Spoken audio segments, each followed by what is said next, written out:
Good evening all. ഇന്ന് നമ്മളിവിടെ ചെയ്യാൻ പോകുന്നത് നാടൻ രീതിയിൽ അയല മാങ്ങായിട്ട് കറി വയ്ക്കുന്ന വിധമാണ്.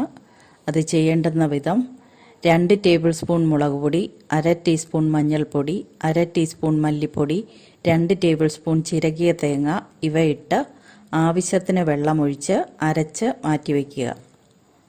സ്റ്റൗവിൽ ചട്ടി വെച്ച് 2 ടീസ്പൂൺ വെളിച്ചെണ്ണ ഒഴിച്ച് ചൂടാകുമ്പോൾ 1/2 ടീസ്പൂൺ ഉലുവ, 1/2 ടീസ്പൂൺ കടുക് ഇവയിട്ട് പൊട്ടിച്ചെടുക്കുക. അതിനുശേഷം അരിഞ്ഞു വെച്ചിരിക്കുന്ന 5 വെളുത്തുള്ളിയും 1 പീസ് ഇഞ്ചിയും 2 പച്ചമുളകും 5 ചെറിയ ഉള്ളിയും കറിവേപ്പിലയും ചേർത്ത് വഴറ്റിയെടുക്കുക.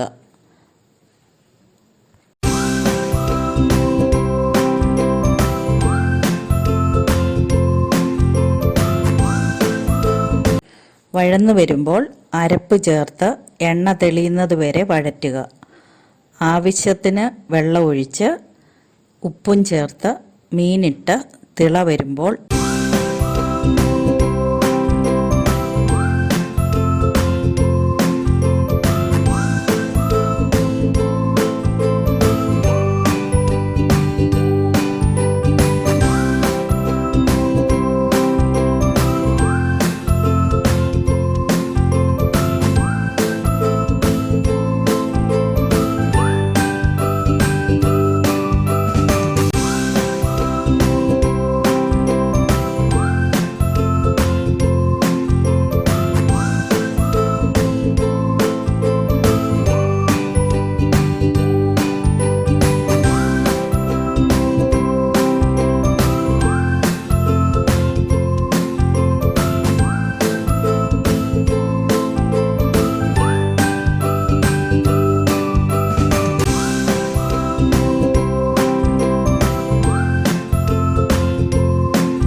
പച്ചമാങ്ങ പുളിക്ക് ആവശ്യത്തിന്, അതായത് 1 പച്ചമാങ്ങ കഷ്ണങ്ങളാക്കിയതും പുളിക്ക് ആവശ്യമുള്ള 2 കുടംപുളിയും 2 പീസ് കുടംപുളിയും ചേർത്ത് വെച്ച് എണ്ണ തെളിയുന്നത് വരെ വറ്റിച്ചെടുക്കുക.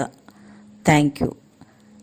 ഈ വീഡിയോ നിങ്ങൾക്ക് ഇഷ്ടമായെങ്കിൽ സബ്സ്ക്രൈബ് ചെയ്യുക, ലൈക്ക് ചെയ്യുക, ഷെയർ ചെയ്യുക. Thank U.